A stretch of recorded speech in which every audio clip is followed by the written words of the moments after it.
Hello and welcome to Overdrive. Any guesses what motorcycle is this? It looks very much like a Vulcan, doesn't it?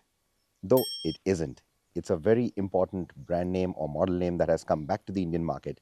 This is the new Kawasaki Eliminator. For old bikers, you might remember this name from early 2000s. Kawasaki and Bajaj together had launched the Eliminator brand in India.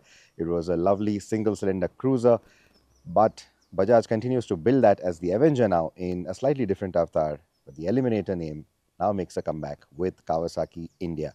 And Kawasaki has brought this motorcycle back, not just with the model name, but also with an all new engine, an all new form factor.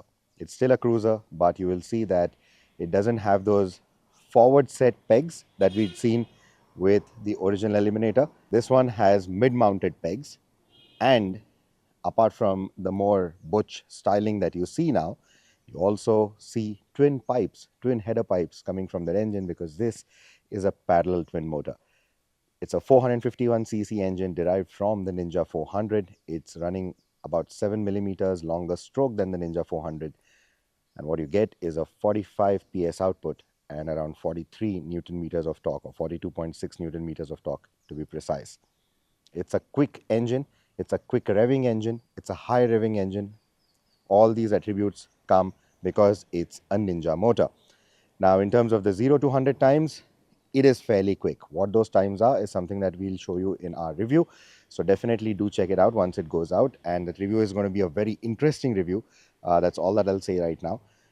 And no, I'm not on an embargo. So let me tell you that the engine feels quite punchy. It feels quite nice. I quite like it. You might say, why do you need a Ninja motor in a cruiser? Why do you need that high revving motor in a cruiser? But believe me, once you get astride this motorcycle and you ride it, whether you ride it, like a naked street machine or just in a laid back fashion like a typical cruiser, you are going to enjoy that engine quite a bit because the tractability of this motor is really good. You can be at 30 kilometers an hour and trot around in third gear and it will still not knock, it will still not give you any kind of hiccups.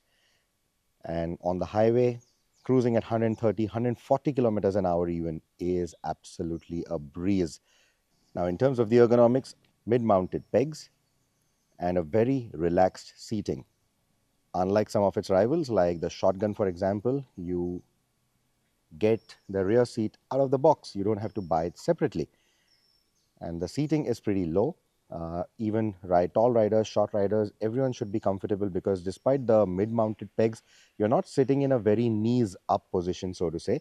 So the seating is quite comfortable. The handlebars are nice and wide.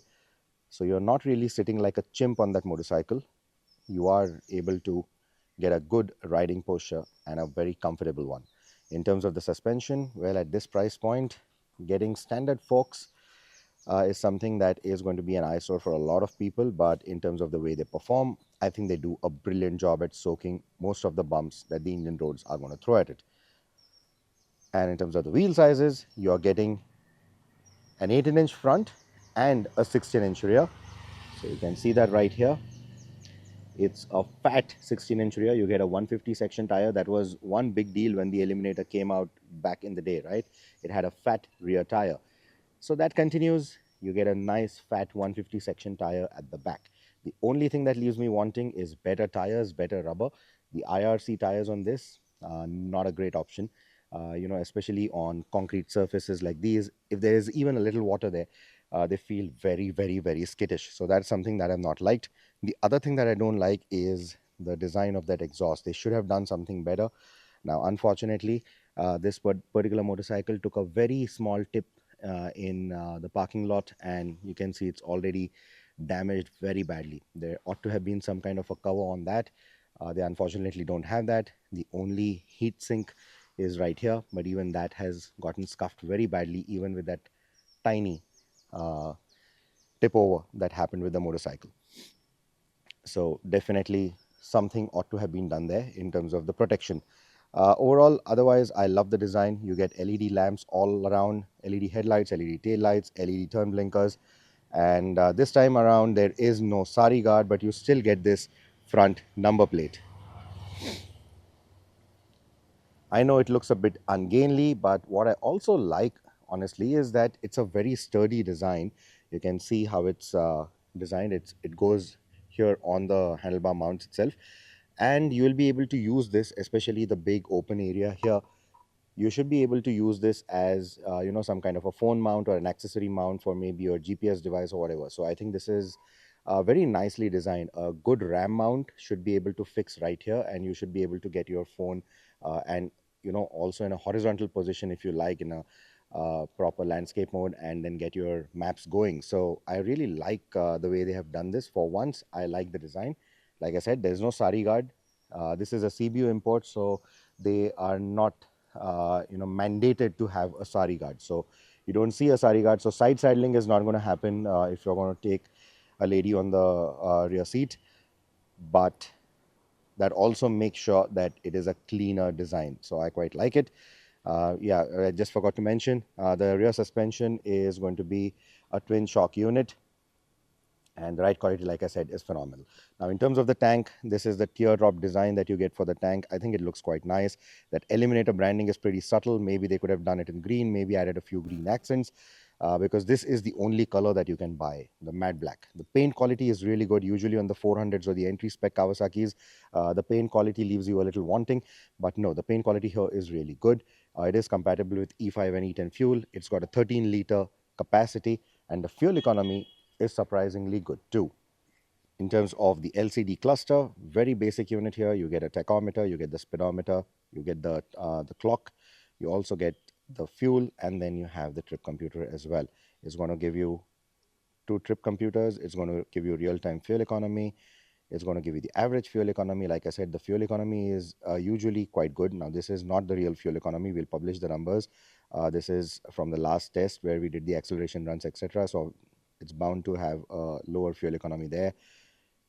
And this will also give you the range when you're riding the motorcycle, and this is the odo. So yeah, it's hardly done 307 kilometers, out of which about 260 have come from us. And that's the console for you. You have the telltale lights here, and let me just quickly boot it up again so you get a clear view of what it looks like. There you go. So essentially, you have the turn blinker warnings, you have the engine warning, the neutral, the headlight on warning. This is the ABS. So that's your basic telltale set right there. In terms of the switchgear, very good switchgear quality. I quite like it. Very nice tactile feel to it. Nothing feels low rent. The handlebars, everything just feels quite nice. No adjustable levers. I think they should have definitely thrown in adjustable levers at this price point, but otherwise everything else is quite nice. The braking is also quite good, despite the tires not being to my liking. The braking is pretty decent. Now, I keep mentioning pricing, right? So this one is a CBU, so the price is high. On road in Pune is almost 7 lakh rupees. That's a lot of money. That's a lot of money. So would you buy the Eliminator 451 for that price? Let me know in the comments below. I think it does offer a lot of value. It does offer a lot of value, especially for returning customers, people who know what the Eliminator brand is. And for those looking at a cruiser who don't want to look at the Royal Enfields, they want something else, they want something peppier, they want something that is, like I said, not Royal Enfield, they maybe want something Japanese. Here's a very nice cruiser. Now, do you want a Japanese cruiser? That's a big question. Would you spend 7 lakh rupees for a paddle twin 450cc motor? That's the bigger question again. But I think overall, this is a very nice machine. Could have been priced at least a couple of lakhs cheaper. If this was around the 5 lakh rupee mark on road, it would have been an absolute steal. I mean, I would also recommend it as a good street bike to a lot of people. So the pricing is the only big fly in the ointment, and a big one at that. Let's call it a moth in the ointment. So that's the only problem here. Otherwise, as a machine, as a motorcycle, it is simply brilliant. You are going to love it. They should have done a better pricing, and they should have done better colors, more colors.